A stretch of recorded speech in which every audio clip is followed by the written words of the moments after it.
pari nga sama nimo nga buang-buang. Dili tanang pari iya sa Ginoo. Isa na kaana, buang-buang nga pari, amaw-amaw. Dito, isang dumaan lang sa akin na wall kanina. Nakita ko, alburuto itong albularyong ito. Meron din siyang mga malalaking anting-anting na nakita ko. Katulad sa ibang mga albularyo. At sa ibang video, kasi iba ang nag-upload, di ko matrace sino ba pangalan ng albularyong itong alburuto talaga, no? At uminit ang ulo niya. Tulad sa ibang mga albularyo. Kaya may comment tayo diyan, mga kapatid. Kilala nyo ba itong albularyong ito na grabe talaga ang kanyang pagmumura? Minura niya si Father Darwin at sa isang video, nagbunye pa siya at sinisisi niya na ang dahilan daw umano sa pagpanaw ni Bro Nosing, papa ni Father Darwin, kasalanan ni Father Darwin. Sasagutin natin ito punto por punto, mga kapatid. Bakit? Una, galit siya nang sinabi ni Father Darwin na ang albularyo ay sa demonyo. Pari nga sama nimo nga buang-buang. Yung may translation diyan, buang-buang, baliw o olol. Pari nga sama nimo nga buang-buang. Dili tanang pari iya sa Ginoo. Isa na kaana, buang-buang nga pari, amaw-amaw. Yan. Kung makita ninyo, mga kapatid, di ba? Parang professional ang mukha, no? Makita niyo?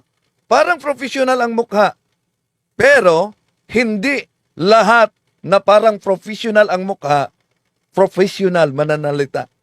Dahil very unprofessional yung mga pahayag niya.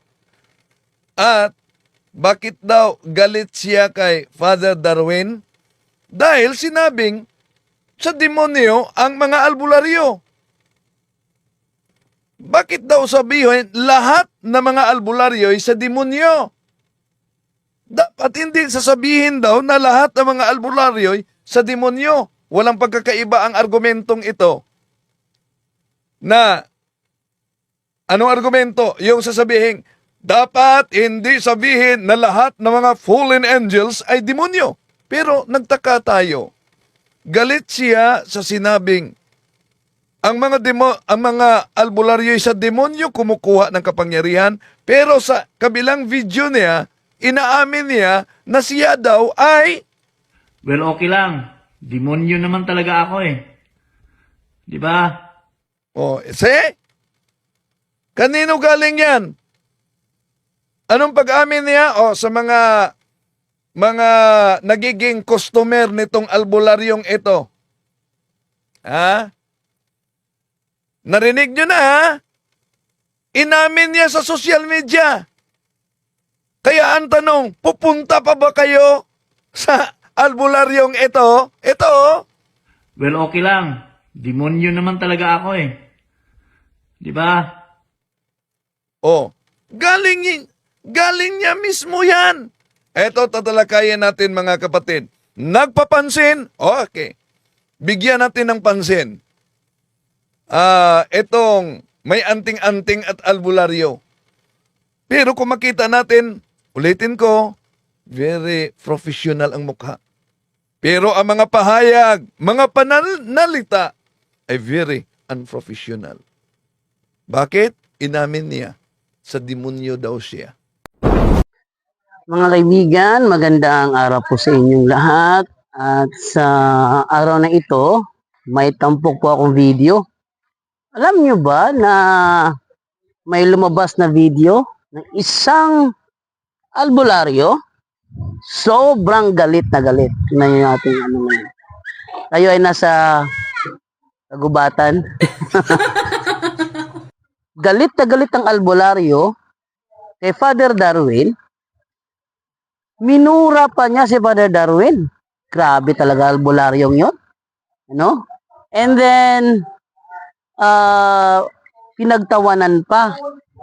Dahil ang reason niya, kasalanan daw ni Father Darwin kung bakit namatay si Tatay Nusing. Ibang klase yung albularyong yun, oh. Sobrang galit na galit kay Father Darwin. At yan ang ating tampok na video sa inyo ngayon. Dito tinalakay ni Brother Wendell Talibong. Kaya sa mga bago pa po sa aming channel, please po don't forget to hit the subscribe button at ang notification bell para maging notified kayo sa bawat video na ilalabas ko sa channel na ito. Kaya huwag na po nating patagalin. Simulan na po natin.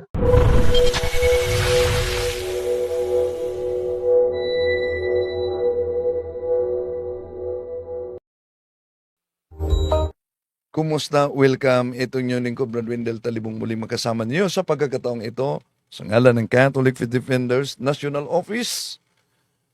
Ako ang makasama ninyo para sagutin natin itong mga ibang sekta, pati na itong mga nagwawalang albularyo, baka apektado na ang kanilang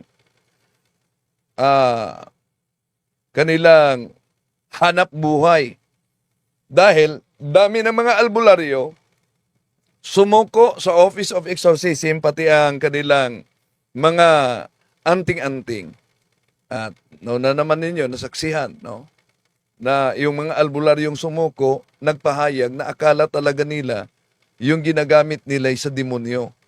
Yung ginagawa nila ay sa Diyos.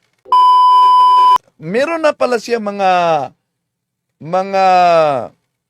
video na bumabanat kay Father Darwin. Kaya, pagbigyan natin ng pansin. Oh, nagpapansin kasi. Kung kilala ninyo itong albularyong ito na umusok sa init ng ulo. Oh. At nagsabing, grabe talaga ang pagmumura niya. Ang pagmumura niya kay Father Darwin dahil sa sinabing ang mga albularyo'y kumuha ng kapangyarihan sa demonyo. Ano? At yun naman talaga ang katotohanan. Kaya nga, kung maalala ninyo, kahit na sila si Father Nonit Legaspi, si Bishop Marvin Masida, tinatalakay na yan. No? At mamaya, ating tatalakayin muli at pakinggan sila. Pero yung pahayag niya, grabe talaga, oh. Pari nga sama nimo nga buang-buang. Dili tanang pari iya sa Ginoo. So dito pa lang mga kapatid, mapansin na natin na talagang apektado na itong albularyong ito, no?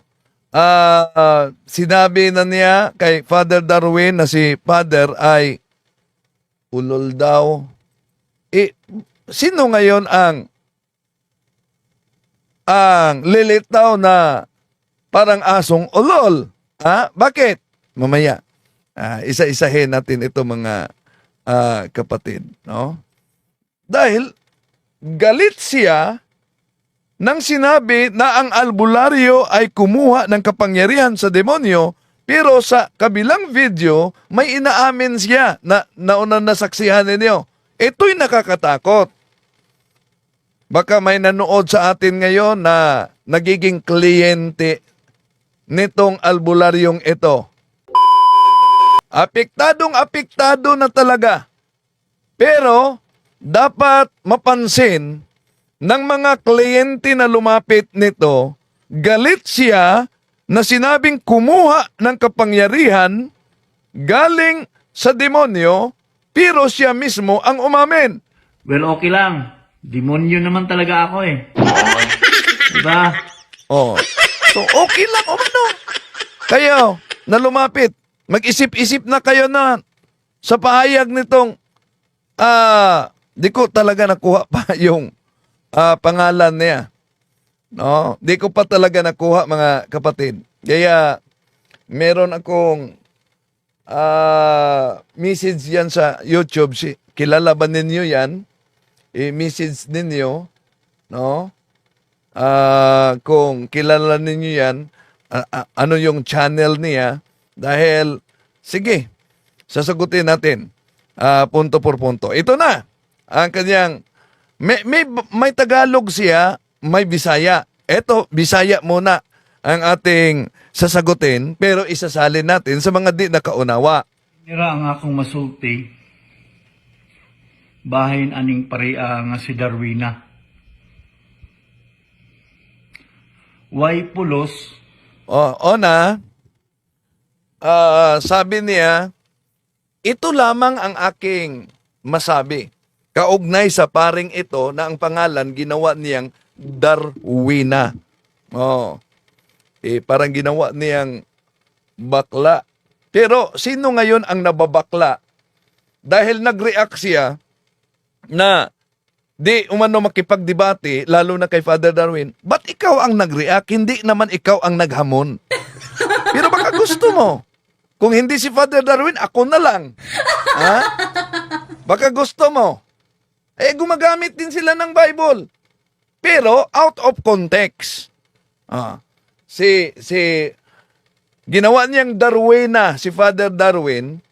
Sige, patunayan mo na hindi ka nababakla sa harapan ng talakayan.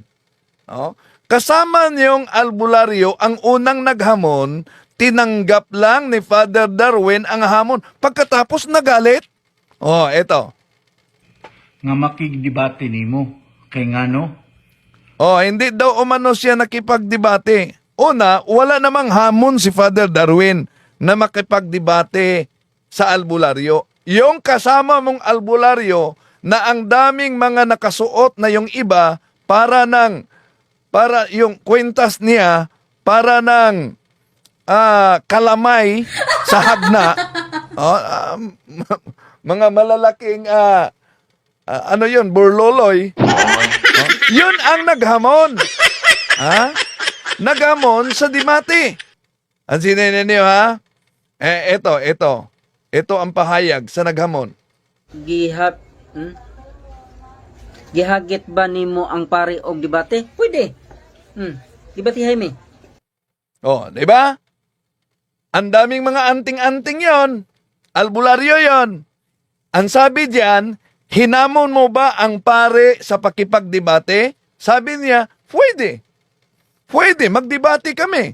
Kaya sabi ni Father Darwin, sige, tinanggap ko yung hamon mo.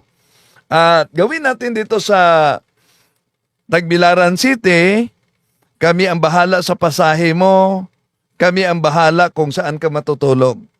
Yun lang ang sagot ni Father Darwin. Pero, nag-iba ang hangin nung tinanggap ni Father Darwin. Imagine, mag-isip-isip na kayo sa mga naniniwala sa albularyong ito. Ang daming anting-anting at pinatunayan niya na sa pamamagitan ng anting-anting, di daw sila matablan. Pero, takot. Nanginginig ang tuhod pagdebate na. Sila'y naghamon. Siya'y naghamon. Nang tinanggap, ano ang sabi? Father Darwin, ang mga albularyo wala nagaintra sa debate. Kaya na sayawa. Kamulang ang mga reliyon ng mga organisasyon nga pirmi makita sa Facebook nga pirmi gadibati da. Kay kamo mga yawan noon man mo. Sandali muna. No, baka di na unawaan ng karamihan yung pahayag nitong albularyong ito. Nang tinanggap ni Father Darwin ang hamon, ano ang nangyari? Father Darwin, ang mga albularyo isasali natin para sa mga di nakaunawa, ha? Father Darwin, ang mga albularyo daw, ano daw ang mga albularyo? wala nagaintra sa debate. Hindi daw umano sasali ng debate. Aba, Kay iyan sa yawa. okay, sa demonyo yan. Ang tanong, kung hindi kayo sasali ng debate, dahil ang debate ay sa demonyo, ha? Ba't naghamon ka? Gihat, gihagit ba nimo ang pare og debate? Pwede. Debate Jaime. O, sir? Hinamon mo ba ang pare ng debate? Is galing mismo sa iyo. Nag-live ka pa. Sige, magdebate kami. Pagkatapos ng tinanggap, hindi daw sasali sila sa debate. Father Darwin, ang mga albularyo wala nag-intra sa debate. Oh, so ang mga albularyo daw, hindi sasali ng debate. Na naghamon ka, inisip mo ba mabuti? Ang hamon mo baka tanggapin pagkatapos bigla kang aatras? Bakit? Abay, sino ngayon ang matatamaan sa Santiago Kapitulo 4 versikulo 7? Ano ang sabi sa Santiago Kapitulo 4 versikulo 7? Pasakop nga kayo sa Diyos, datapuat, langsang kayo sa diablo at tatakas siya sa inyo. Sa ibang salin, sabi diyan, kaya't pasakop kayo sa Diyos. Labanan ninyo ang diablo. Labanan ninyo ang diablo. At siya ay tatakbo palayo sa inyo. Santiago Kapitulo 4 versikulo 7. Ang demonyo daw tatakbo. Ngayon, sino ang naghamon? Sino ang tatakbo? O, ay, eto. Kay iyan sa yawa. O, di na daw umano siya makipagdebate. Di daw siya sasali sa debate. Dahil ang debate ay sa demonyo. O, kung ang debate sa demonyo, tanong, bakit ka naghamon? Kung para sa inyo, ang pakipagdebate ay sa demonyo. Kung ang pakipagdebate ay sa demonyo, abay, sa demonyo ba si San Pablo dahil sa Acts chapter 18 verse 28? For he vigorously refuted his Jewish opponents in public debate, proving from the scriptures that Jesus was the Messiah.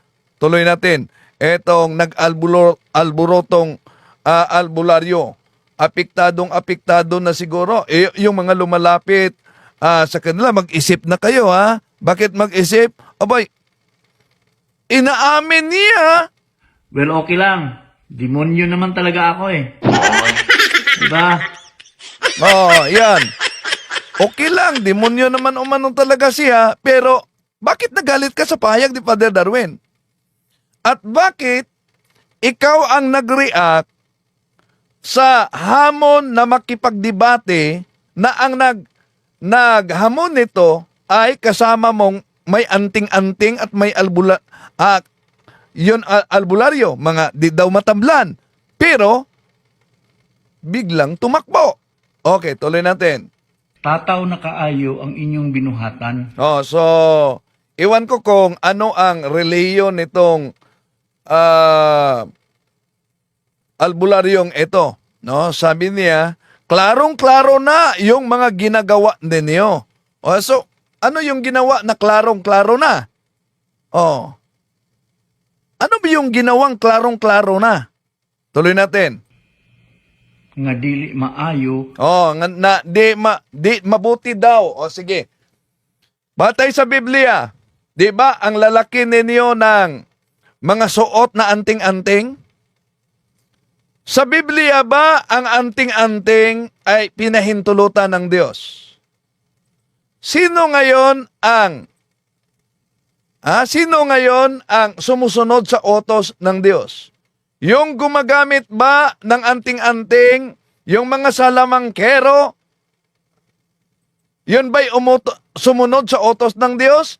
Anong sabi sa Deuteronomio Kapitulo 18, 11-13? Malinaw ang sabi. O gumagamit ng anting-anting, o nagpapagamit sa masamang espiritu o sa lamangkero o sumangguni sa mga patay. Ano daw sa 11?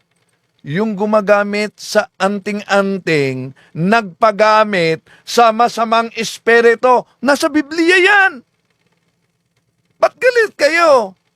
Dahil ba natatamaan kayo sa pahayag na ito sa Biblia? Di po ba gumagamit kayo ng Biblia? Ba't iniwasan din nyo ito? Tuloy natin ha. Ulitin natin sa 11. Ito ang pahayag sa 11. O gumagamit ng anting-anting, o nagpapagamit sa masamang espiritu, o sa lamangkero, o sumangguni sa mga patay, sapagkat sino mang gumagawa ng mga bagay na ito ay karumal-dumal sa Panginoon, at dahil sa mga karumal-dumal na gawaing ito ay pinalaya sila ng Panginoon mong Diyos sa harapan mo. Datapuat kang manatiling walang kapintasan sa Panginoon mong Diyos. Malinaw naman yung mabasa diyan mga kapatid, no? Oh. So, dito, apektado na tong albularyong ito. Ug wala Anong wala? Anong wala? sa maayong panghuna-huna. Wala daw umano sa tamang pag-iisip si Father Darwin. Tanong, nang inamin mo ito, nasa tamang pag-iisip ka ba? Well, okay lang. Demonyo naman talaga ako eh. Diba? O yan. Ibig mo ba sabihin, nasa tamang pag-iisip ka nung sinabi mo yan sa live mo? Nakalimot ka na ba? So, nakalimutan na ba umano ni Father Darwin? Ano ba yung nakalimutan? Ha? Ano? Ano? Ngano? Parang naghang yata Ano? Bakit daw? Bakit? Nakalimutan mo na ba? Naghang siya? Bakit? Nalansang sa krus Bakit naipako sa cross ang Panginoong Hesus? si Ginoong Hesus. Siguradong hindi nakalimutan ng ating ni Father Darwin yan.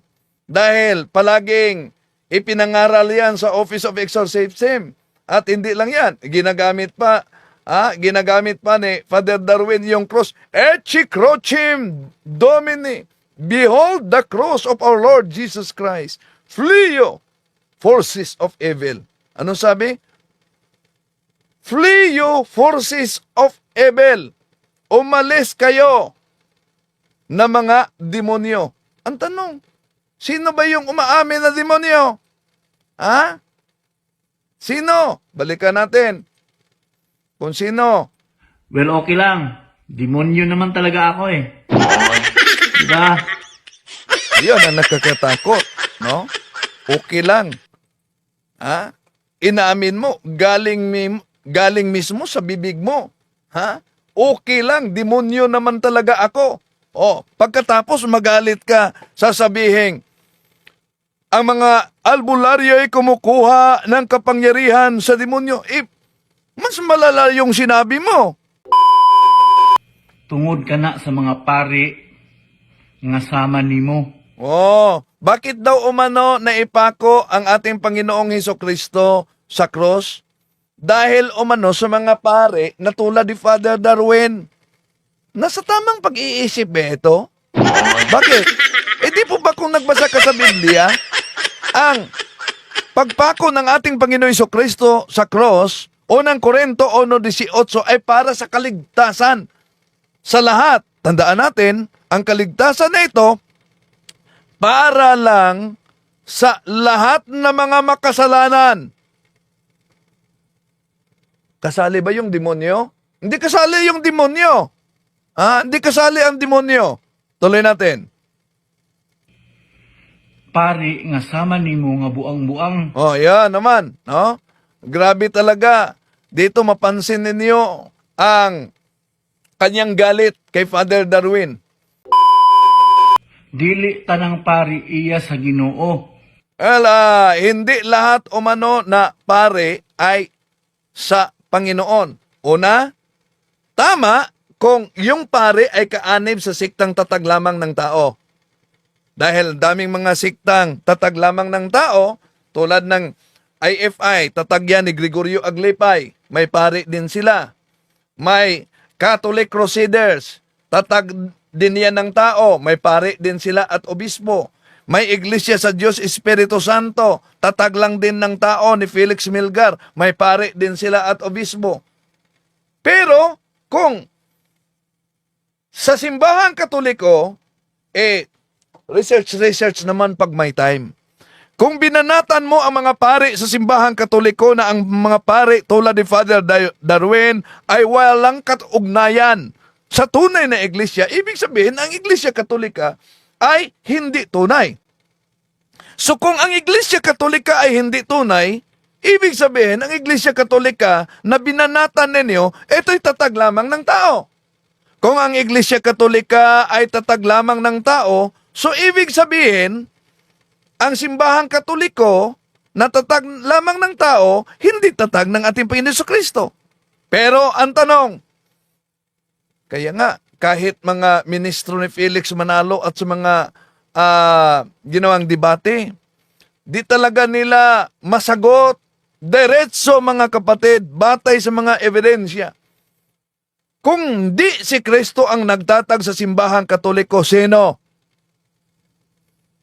Ang problema nila, sasabihin nila, si San Ignacio! San Ignacio daw? So ibig sabihin, ang simbahang Katoliko, kung sa ministro ni Felix Manalo, na itatag pala ito ni San Ignacio. Paano nila i-reconcile ang kanilang Pasugo Magazine? Abril 1987, page 4, Phil John Fuentes. Sabi niya, the Catholic Church, therefore, and I strongly assert this, exists not because it was founded. Di nagsusuwaga na sila. Mr. Albulario, kung ang simbahang Katoliko at ang mga pare at mga obispo nito walang kaugnayan, kaya yun ang dahilan. Bakit? Yung mga kasama mo ang naghamon, pero nang tinanggap, pati kayo, nanginginig sa takot, nahaharap sa isang maginoong talakayan. Di ba? Okay, tuloy natin. Isa na kaana. Buang, Yon. Isa na daw umano si Father Darwin. buang nga pari. Yon. Grabe talaga, no? Ang sabi ng albularyong ito, isa ka na diyan, ulol na pare. Nang sinabi niya, ulol. Ang tanong, yun bang magsabi na ulol? Saan patungo yon batay sa Biblia? Di mo ba gumamit ka ng Biblia? Sisilipin natin Biblia. Mateo 5:22. Eto mabasa. Datapuwat, sinasabi ko sa inyo na ang bawat mapuot sa kaniyang kapatid ay mapapasa panganib sa kahatulan. At ang sinumang magsabi sa kaniyang kapatid, raka, ibig sabihin walay pulos, ay mapasa panganib sa Sanhedrin. At ang sinumang magsabi, ulol ka, ay mapapasa panganib sa impyerno ng apoy. Sino ang nagsabi ngayon na ulol? Sino? Di ba? Siya mismo na para bang gusto niyang patunayan na sa Diyos siya. Malinaw, ang puno ay makilala sa kanyang bunga. Anong lumabas sa malaking bibig mo? Diba? Grabe yun. Amaw-amaw. Yan. May diferensya sa utak yon. Sa yung sinabi niya, may diferensya sa utak. Umano. Nag-trigger na, sabi ni Mary Manato, nag-trigger na talaga ang mga albularyo. Tama. Kaya nga, kahit pa nag-trigger itong mga albularyong ito at urong-sulong sa kanilang paghahamon ng debate, pagkatapos tatanggapin, ayaw naman, hindi magbabago ang mga alagad sa simbahang Katoliko sa pagturo sa tunay na pananampalataya ng simbahang Katoliko. Di magbabago yan, mga kapatid. No? Kung ano man ang opisyal na aral, kahit pa itong mga albularyong ito ay makita ninyo galit na talaga, apektado na talaga, pero di magbabago ang ating panindigan, mga kapatid. Patutuo nga albularyo, Si Father Darwin daw umano, ay nagpakilalang albularyo. unya, di manggani makatambal sa iyang kaugalingong amahan. Nagpakilala daw si Father Darwin na albularyo. Mag-research ka muna. Ang exorcist, hindi yan albularyo. Ang exorcist ay opisyal na ministry ng Simbahang Katoliko, Marcos Kapitulo 16:16. Sa pamamagitan ng simbahan. Kaya, kung tingnan ninyo, kayong mga albularyo, ang dami ninyong mga jewelries. Na yung iba, nagsusuot na ng mga bagol, at yung iba, parang kalamay sa hagna ang sinuot nila. Ang dami. Diba? O yun ang mga albularyo. Yun ang mga albularyo. Ang sabi niya, si Father Darwin umano nagpakilalang albularyo pagkatapos kahit nga sa kaniyang ama ay hindi niya napagaling. Ito ay naalala ko ang pahayag ng mga kalaban ng ating Panginoong Hesus. Naalala nyo ba? Yung ang ating Panginoong Hesus ay naipako doon sa cross. Ano ang pahayag ng kalaban niya? Walang pagkakaiba sa kaniyang pahayag. Eto, San Mateo Kapitulo 27:42. Nagligtas siya sa mga iba sa kaniyang sarili ay hindi makapagligtas. Siya ang hari ng Israel. Bumaba siya ngayon sa krus at tayo'y magsisisampalataya sa kaniya. Yan din ang pahayag ng mga kumakalaban sa ating Panginoong Hesus. Kahit nga si Saint Padre Pio, yung ama niya na nagsakit, namatay din sa sakit. Sa doktrina ng Simbahang Katoliko, Colossus Kapitulo 1, versikulo 24, kahit na sabi ni Saint Faustina of Kowalska, the greatest treasure on earth is the suffering. Ano sabi? The greatest treasure on earth is suffering.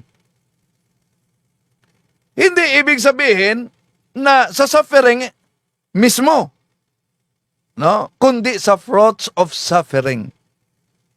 Tinatalakay natin yung tinatawag na purgative suffering, unitive suffering, at yung tinatawag na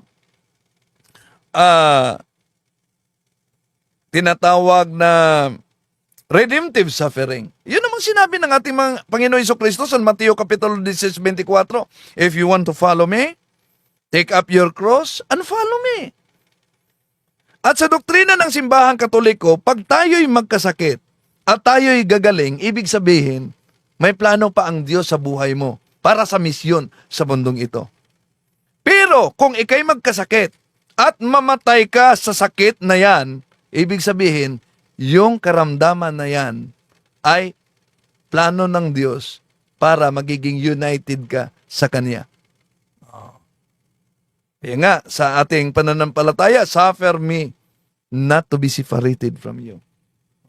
Pero, ganito katoso ang demonyo. 2 Corinto Kapitulo 11, versikulo 12-15, meron siyang mga piking manggagamot. Gatuo siguro ka, maayo na kayo ka. Oh, so sabi niya, Cebuano siya dito, may Tagalog din siya. Naniniwala ka siguro na mas magaling ka na. Sabi niya, ha? Hana na kayo ka, kay maayo ka sa debate. Oh, makapangyarihan ka na dahil magaling ka sa debate. Pag magaling sa debate ba, makapangyarihan ba yon? Maayo ka sa debate, kay nga no, imo mo nag-eskwelahan. O na. Magaling ka sa debate dahil nag-aral ka noon. Sa seminaryo, hindi naman pinag-aralan ang pakipagdebate. Pero bilang Katoliko, bilang CFD, na ayon sa Acts and Decrees of Second Plenary Council of the Philippines, nakasulat yan, Acts and Decrees of Second Plenary Council of the Philippines, pahina 80-81, paragraph 222. We must today be willing and able to defend our teachings in public fora, and we need to equip the faithful so that they can defend their faith. Oh. Maayo ka sa filosofiya, pero kanang imong filosofiya, mali. Sabi niya, magaling ka sa philosophy, pero yung filosofiya, mali. Anong mali sa filosofiya ni Father? Aber, puro daldal ka lang. Ano po bang philosophy? Di ba, kung college ka, maybe sa second year college, nadaanan na yung philosophy. Philosophia es essentia rationalis per rerum supremas causas. Di ba? So, anong mali? Sukwahi ka na sa binuhatan sa Ginoo. Anong? Philosophia es essentia rationalis per rerum supremas causas. Pagkatapos, taliwas daw umano sa ginawa ng Diyos. Ang tanong, sino ang gumagawa ng taliwas na gawain? Di po ba kayong mga albularyo dahil meron kayong mga anting-anting? Anong sabi sa Ezekiel Kapitulo 18, 13-18? Kaya takot kayo na makipagharapan kayo'y naghahamon mga kasama ninyo. Ito, 13-18. Sasabihin ko sa kanilang, ako, ang makapangyarihang Panginoon, ang nagsasabi, kahabag-habag kayo, kayong mga babaeng bumibiktima sa mga mamamayan ko, maging mga bata o matanda, sa pamamagitan ng mga anting-anting ninyo. Nilagyan ninyo sila ng mga anting-anting na polcheras sa kanilang kamay at bilo sa kanilang mga ulo. Yan. Sino bang gumagawa diyan? Di ba? Kayong mga albularyo? Tuloy natin. Kay sa unang panahon, ang pari mo ay mga kontrabida. Sa noong unang panahon umano, ang mga pare ay kontrabida. Tanong, kung ang mga pare ay kontrabida, nabasa mo ba sa Biblia na ang ating Panginoong Hesus ay Pangulong Pare? Nabasa mo ba yan o hindi? Kung nabasa mo yan na ang ating Panginoong Hesus ay Pangulong Pare, Hebreo Kapitulo 4, versikulo 14 hanggang 16. Nabasa mo ba sa Biblia na kahit si San Pablo, sabi niya, siya ay pari din? Nabasa mo ba yon o hindi? Kung ang pagiging pari ay kontrabida, kung ang ating Panginoong Hesus ay Pangulong Pari sa Hebreo Kapitulo 4:14, ibig ba sabihin ang ating Panginoong Hesus kontrabida? Huwag mong isiga-siga yung mata mo. Ha? Huwag mong isiga-siga yung mata mo. Tuloy natin. Uy, mangwartahay. Ang mga pari daw umano, ang mga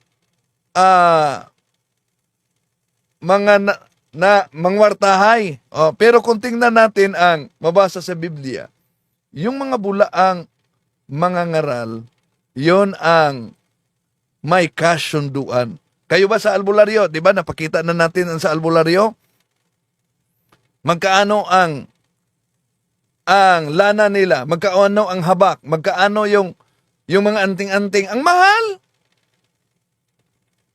Tapos punta lang kayo sa Office of Exorcism. May bayad ba? Wala. Yung mga sacramentals, hindi yun binibili. Binibigay yun. Oo. Kaya nga, ang katuparan sa mag-isip na kayo mga kapatid. Bakit? Kung tingnan natin, sino ang katuparan sa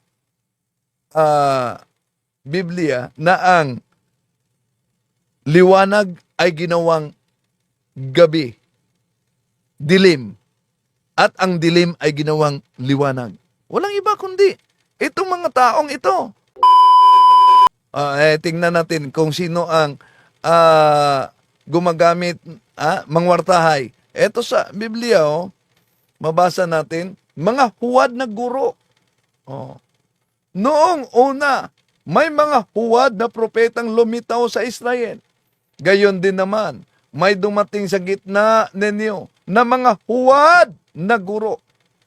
Lihim silang magtuturo ng mga maling aral na ang dulot ay kapahamakan, pati ang Panginoong tumubos sa kanila ay kanilang itinakwil, kaya't di magtatagal at sila'y mapapahamak. Delikado.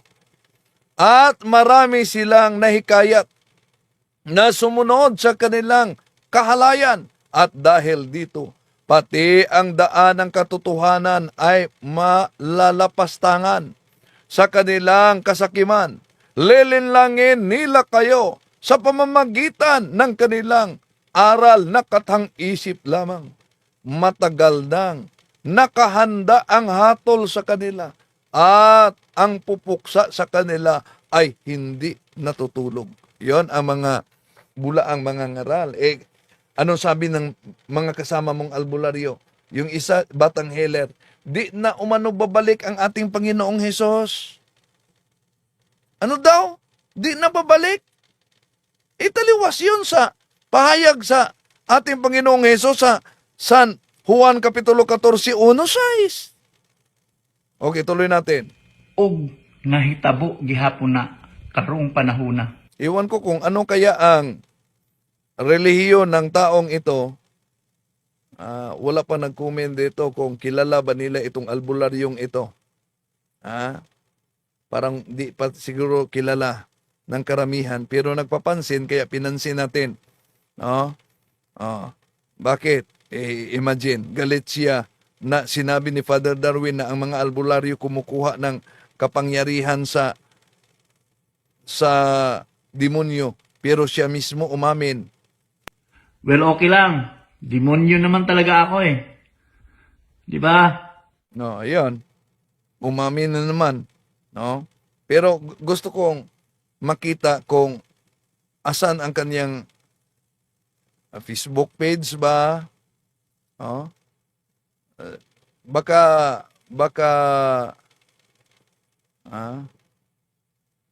mayroon video ko nakita 1K.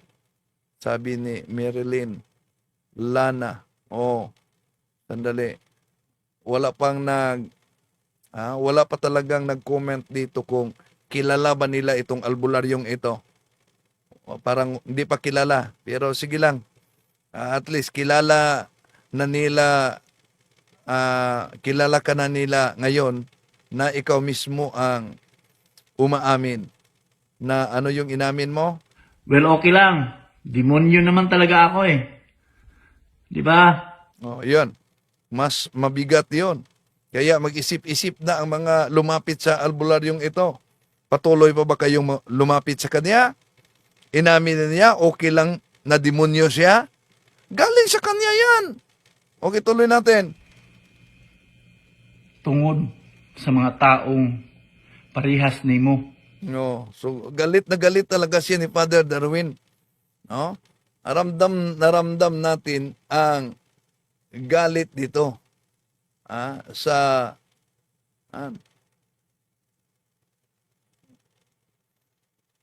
Sandali hindi naman sinabi na ang albularyo ay demonyo. Ang sinabi nilang power ay galing sa demonyo. Tama. Pero ang problema, siya mismo ang may pahayag. Well, okay lang. Demonyo naman talaga ako eh. Di ba? Siya mismo na. Mas malala ang sabi niya kay ni Father Darwin. Ang sabi ni Father Darwin, ang mga albularyo kumukuha ng kapangyarihan galing sa demonyo. Okay, tuloy natin mga kapatid. Suko kay ka sa mga albularyo. Wa ba nimo nabasa sa Bible nga ang Oo na, sabi niya, galit na galit ka sa albularyo. Baliktad, ikaw ang galit na galit. Ang ginawa ni Father Darwin, ipinangaral lang kung ano ang aral ng Simbahang Katoliko. Kung galit na galit sa albularyo, wala sanang albularyo na tinanggap sa kanilang pagsuko at pagsurrender sa kanilang mga anting-anting at gustong maiprasis sa renouncement and breaking of unholy ties and solemn exorcism. Napansin nyo? Mga kapatid, tuloy natin. Ginoo nagpaka-albularyo? Ang Panginoon daw ng pagka-albularyo. Asan mabasa sa Biblia na dahil ang Panginoong Hesus ay nanggamot, ang kapangyarihan sa panggamot ay nanatili sa pamamagitan ng kanyang simbahan. Kolosas 1:18, si Kristo ang ulo sa iglesia at ang iglesia ay ang kanyang katawan. Kaya, ang ginawa ng ating Panginoon Jesucristo ay nagpatuloy sa iglesia na katawan ng ating Panginoon Jesucristo. Ngayon, kung hindi ka kasapi sa katawang ito, tinanggap mo si Kristo na ulo sa iglesia, Kolosas 1:18, pagkatapos hindi ka umanib sa tunay na iglesia na katawan ni Kristo, tinanggap mo ulo, walang katawan, delikado yan, manananggal na yan. Tuloy natin. Wa pa'y doktor sa unang panahon? Kung naaman, mga herbalist. Wala pang doktor. Una, huwag mong kalimutan na si San Lucas ay isang doktor. Doktor si San Lucas. Ginawa niyang albularyo ang ating Panginoong Hesus. Ang tanong, yung bang mga apostol dahil lang paggaling sila, meron ba silang anting-anting katulad ninyo na inilagay sa liig ninyo? Gawa Kapitulo 19, 18, bakit sinunog yung mga anting-anting at libreto? Tuloy natin. Albularyo gihapon na. Albularyo gyapon daw. Ang ating Panginoong Hesus dinamay sa pagiging albularyo. Nako. Naging albularyo na. Di ba? Sabi ninyo na gumagamit kayo sa Biblia. Sige nga.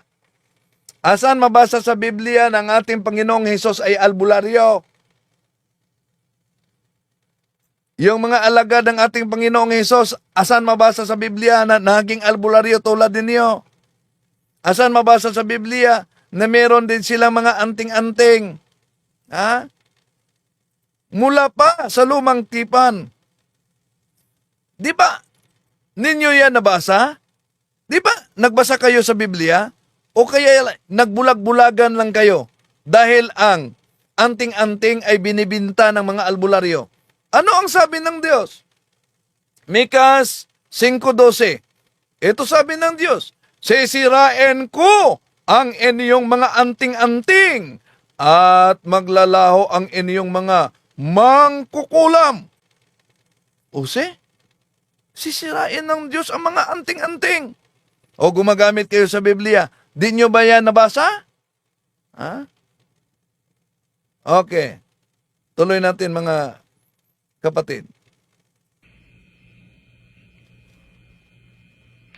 Huna-hunaa ba? Oo. Una-una, mag-isip-isip. Kaya nga, kayo ang mag-isip-isip pag may time. Dahil ba ang ating Panginoon Jesucristo ay nagpagaling. Albularyo na siya.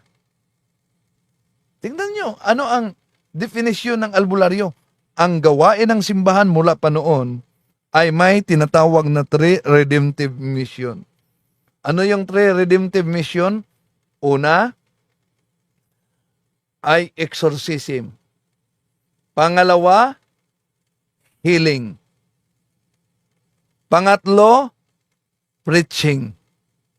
Yun. Exorcism, healing, preaching. Pagkatapos, tingnan niyo mga albularyo, di ba? Di ba may mga, yung iba tad-tad ng mga tato. Tingnan niyo sa Biblia, Leviticus Kapitulo 19, versikulo 28, bawal sa Diyos ang paglagay ng tato. Ngayon, kung para sa kanila, ang mga albularyo gumagamit ng lana. Pinagbinta nila yung mga lana. Napakamahal. Pinakita na natin, di ba? Pero, ano yung lana na yon? Lana ng niyog. Sa Biblia ba? Sa Biblia, ang lana ba na ginagamit ng mga apostol, ng mga alagad ng ating Panginoon Jesucristo ay lana ba ng niyog? Hindi. Olive oil. Ito, mabasa natin. James chapter 4 verse chapter 5 verse 14. Kung merong magkasakit sa inyo, they should ask the leaders of the church to come and to pray for them. The leaders should put some olive oil on the sick person.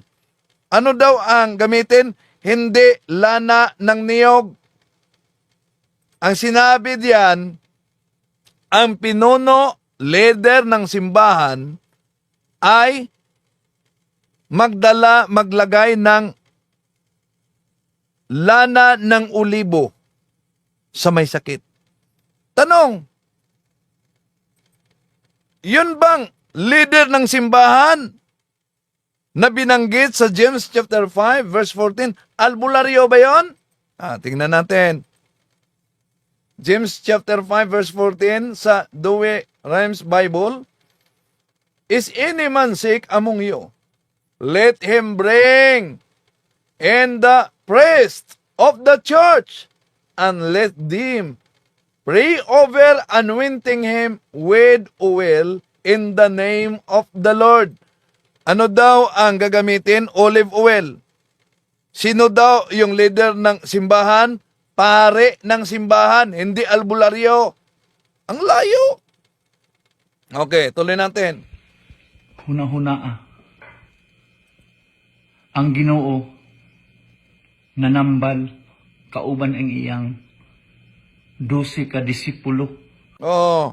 Sabi niya, iisipin mo, ang Panginoon ay nanggagamot kasama ang kaniyang 12 mga alagad.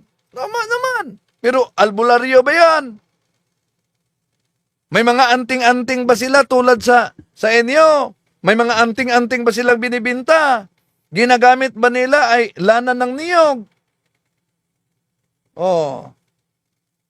Isip-isip naman kung may time. Tuloy natin. Hantod sa midaghan.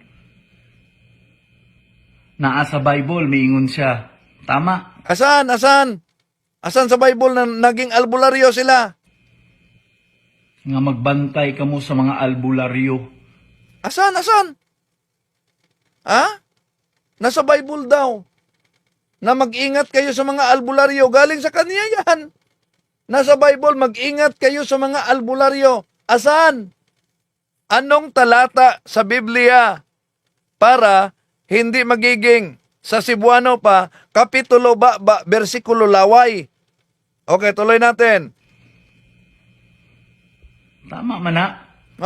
Tama daw. Asan? Ilatag mo. Meron ba? Pero ang pasabot sa Ginoo, katong mga albularyo nga kaparian, ang itinuturing daw ng Diyos yung mga albularyo na mga pare. Nako, ano ito? Kung may magsakit sa inyo, ipatawag ang pare ng iglesia at siya'y manalangin at maglagay ng banal na lana sa ngalan ng Panginoon. Pare yon, hindi yun albularyo. Gumawa siya ng sariling version na Bible. Wala namang maipakita. Di ba? Okay. So, tuloy natin. Mga kapatid. Nga mga bata-bata sa pare, nga mga pikoy, mga fake. Mga bata-bata daw sa pare, mga fake. Ang mga bata-bata sa pare, sino ba yung mga bata-bata? Sa Kristan ba yon? Mga wartahay, dili mo tabang og dili kamo hatag og kwarta. Di daw umano tutulong kundi bigyan ng salapi. Yan, nagkakalat ka naman ng chismis. Dito makita natin, hindi lang pala albularyo, kundi chismoso pa rin. Okay. Sino ang maituro mo na katulong ng pare na hindi tutulong kundi tanggap bigyan ng pera? Sino? Yun bang mga anting-anting ninyo? Hindi ba ninyo yan binibinta? Yun bang mga anting-anting na binibinta ninyo? Hindi ba yon ang anting-anting na binanggit sa Biblia? Kung gumawa kayo ng anting-anting, tanong, saan mabasa sa Biblia ang Diyos nag-utos? Gawa kayo ng anting-anting.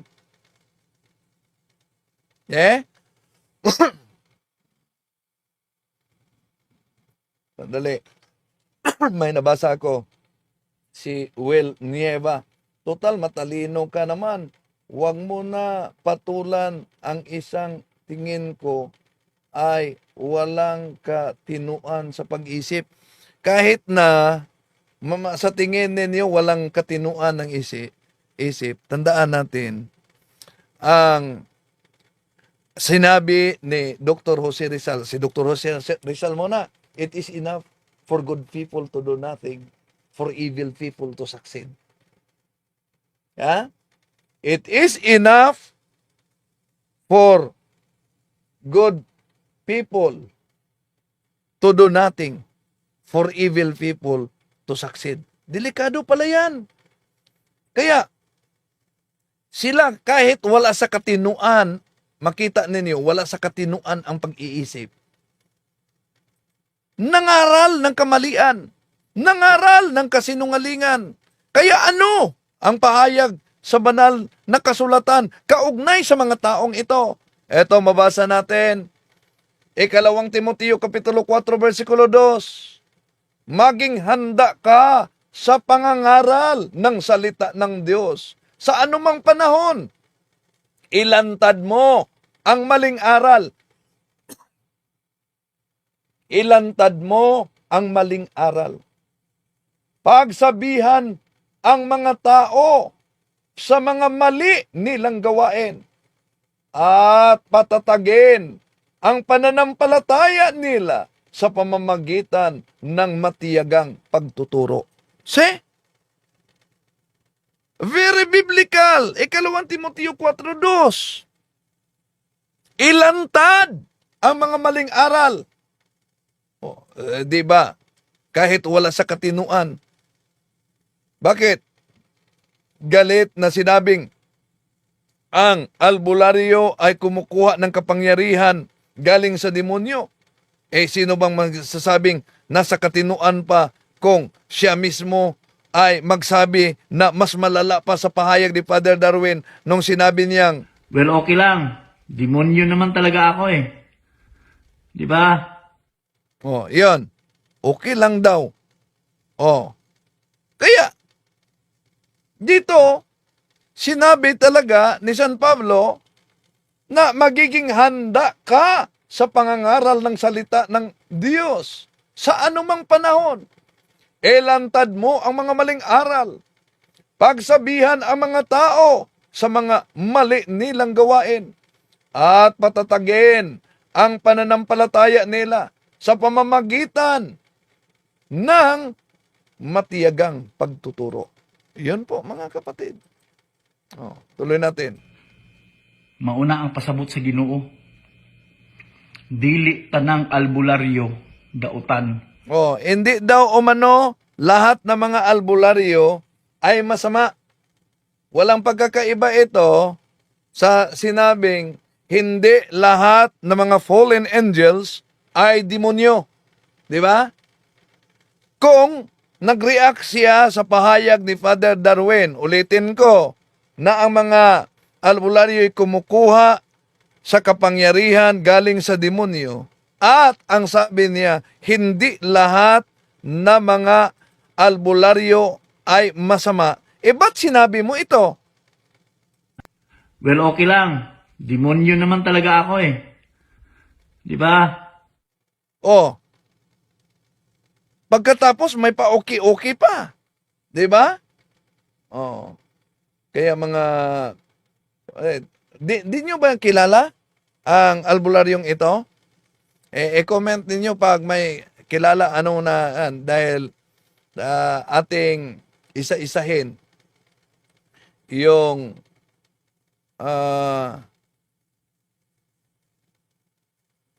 sandali.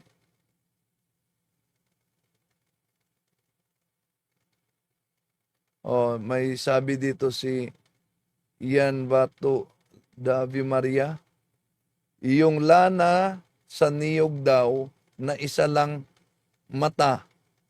Ayan ang mga gagamitin ng mga albularyo. Maraming salamat po, Sis Adeline Oka. Sa stars. Ayan ang gagamitin ng mga albularyo. Pero sa Biblia, di naman. Sabi dito ni Emperador, pahingi daw ng video link. Hindi, dumaan lang ito sa aking Facebook wall, then agad kong dinownload, pagkatapos nawala. Kaya nga, nagtanong ako, asan ba ang kanyang page dito? No? Di ko na nakita. No? Okay? So, yan ang ating reaksyon sa albularyong ito na grabe talaga, no? Pero pagdasal natin sila mga kapatid. Pagdasal natin. At kung balikan natin ang pahayag ni Bishop Masida kaugnay sa albularyo, ito ang pahayag ni Bishop Masida.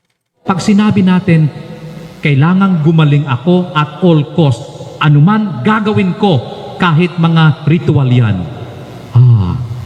mapapalayo tayo sa Panginoon at mawawalan tayo ng ginto patungong langit, ang ating suffering. Yun ang deception ni Satan. Huwag ka nang mag-suffer. No, hindi mo na kailangang masakit pa. Huwag ka nang mag-suffer. Kinukuha sa atin ang krus natin. Ang krus, ang daan papuntang langit. So nakita natin ang deception ni Taning. Okay, they are contrary to the virtue of religion. Okay. Ito pa po, may isa pa. Yung mga traditional cures, ito po, recourse to traditional cures. Ang ibig sabihin ng traditional cures, yung mga dahon-dahon, di ba? Which are okay. Yung mga hilot, okay po yan. Pero kailan nagiging masama? Sabi dito sa teaching sa CCC ng ating simbahan, when there is an invocation of evil powers. Ano ibig sabihin? Pag meron ng orasyon. Merong isang kapatid tayo sa isang ganitong orientation, sabi niya, Bishop, naghihilot po ako. At habang naghihilot ako, pinipray ko yung pasyente ko. Hindi niya alam pero pinipray ko siya, sarili ko lang. Wala namang masama doon, Bishop, di po ba? Sabi ko, oo nga, wala namang masama. So sabi ko, And then biglang may pumasok sa isip ko, sabi ko, Sister, bukas po ba yung third eye nyo? May nakikita kayo ngayon? At ang sagot niya, Opo, Bishop, may nakikita po ako. Kaya ang kanyang prayer, contaminated galing sa third eye. Nakita po natin? So that sabi ko, Sister, pwede, pag naghilot po kayo, wag na kayo magdasal. Hilutin nyo na lang ho. Wala nang orasyon. Kasi most probably, galing sa bukas na third eye. And when the third eye is open, ayon, kahit si Mama Mary pa yung nagpakita, hindi yan si Mama Mary. Di ba minsan may mga istorya, hindi ko alam dito sa Pandan, doon sa katedral, meron yan. Pag nagmimisa ang pare, bigla na lang, ang mukha ng pare nagliliwanag, ang bread, naging si Jesus na, talagang nakikita ang mukha ni Jesus, nagliliwanag ang buong altar. Most probably, they are not coming from Jesus because God does not work that way. Hindi ko sinasabi na hindi posible, pwedeng mangyari yan, but generally speaking, God does not work that way. Si Bishop Marvin Masida, exorcist, no?